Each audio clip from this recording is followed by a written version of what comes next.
Okay, hello photo class. So this is the third video on blending modes, and so I wanted to talk to you about how you could use blending modes to add an interesting border to an image. So let's see.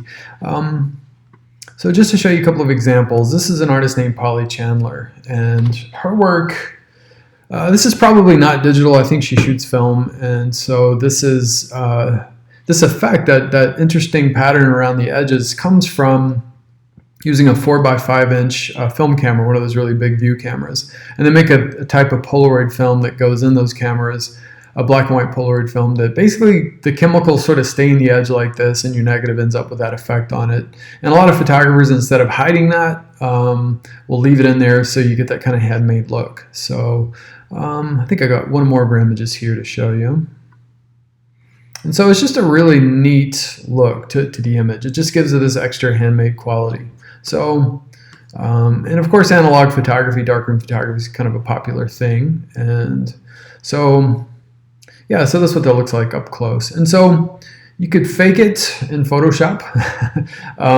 You could take an existing image of a 4x5 negative, or scan in a 4x5 negative if you have it, and basically just make the inside black, and that way you could overlay it onto a photograph to generate that look, right? So you can actually fake it that way. So so on the Padlet page for the class, I've uploaded a few borders for you to use. I'm going to grab a few of them just to show you and try out here. So so for this image of Stephanie taken on a walk, I'm just going to grab one of these and pull them out just so you see how to use them. So basically, if you've got a photo down, you can drag another photo on top of it. So I'm just going to drag this border image directly on top of it. And again, you get these off of the Padlet page. And so now with this selected, I can then, for one thing, in order to place it, because right now this is opaque, I can turn the opacity level down and then use that to move it where I want it. So,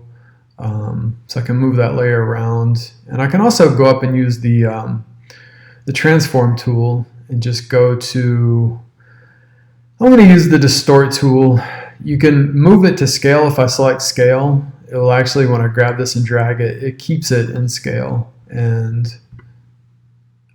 so even if I'm dragging from the middle slider, it doesn't let me just pull it that way. It actually keeps it in scale. So, but if I go up to transform and go to distort, it'll actually let me drag and pull from the middle. You have to be careful not to accidentally distort it, though. You can actually, I think it's the shift key you can hold down, or control, to constrain it, or you can just use a steady hand. So I'm going to set that about there. I think that'll be good. And then zoom out a little bit so I can see the rest of the image, drag that down, something like that. I'm going to go with that. And then I'm going to hit enter. And now I'm going to turn the opacity back up and use a blending mode instead of just making it opaque. And then go through here, try out different options. Lighting looks pretty good, so not bad. And yeah, so now you've got a sort of a faked version. It looks almost like a glass plate negative. You could, I already have some layers down here. I could actually put the layer, the concrete layer. Let me show you that. The concrete layer we used on the previous demo, I could actually put that in place, and then that gives it this kind of speckled, old, sort of textured, like really rough old film kind of effect, and then put that together. And then you've got a pretty interesting looking vintage image. Although for this one, I like it better without that concrete texture underneath. It's just, there's such a nice porcelain look to the skin. I have a few others preloaded in here just in layers, so I can show you some other border effects. So I'm going to turn that one off. Here's another one of the ones that I think I uploaded for you. That looks pretty nice. And I actually have a layer here to trap that, to put black around it, or you could just crop it in closer.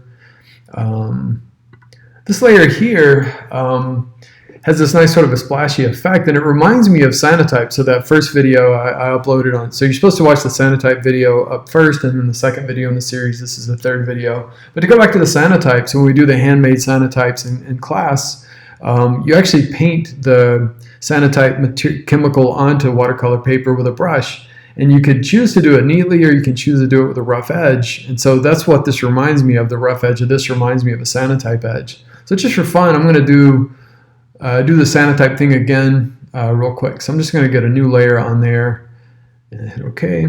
and then I'm going to grab the blue bucket, and so the blue color, and use the bucket to add blue. And then if I drag that underneath here, so now that it's underneath that, so you have to have your layers sort of properly aligned for things to work. So the blue was above her, and so and although I could do a blending effect on that and make it work, but I'm just going to pull it underneath there, and now it's the blending effect I'm using there is hard light. So you could go through and try out some different ones, but that looks pretty good. That looks like a Sanatype now. So if you Google Sanatypes, you'll find they have this sort of brushy edge on them. It can be pretty neat. So yeah, good. So I guess that's it for that particular part of the demo. I want to show you one more thing before I go, and this is just a really simple, quick one. This is using a color photo. So drag this over into Photoshop. All right, so this is just another flower photo from my backyard. And then I'm going to drag a second photo on top. It's just another version of the same photo, just from a slightly different angle. You can see when I click it off, it's the same flowers, different angle. And then I'm just going to play around with blend modes and find a good one for that. So scroll down through here and find a good one. Let's see.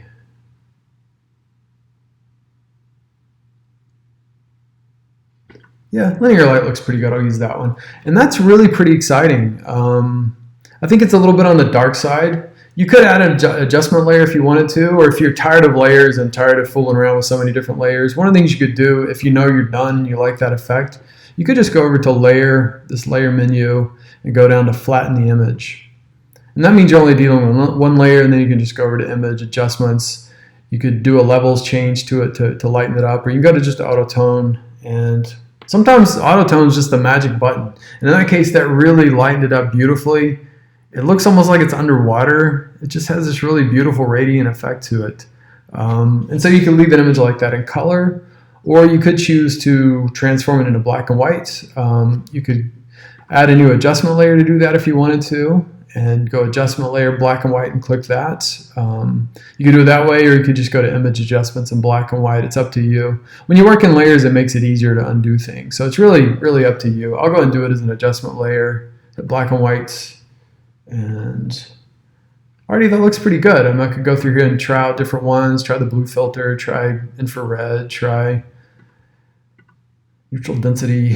That gives you a different variety of images.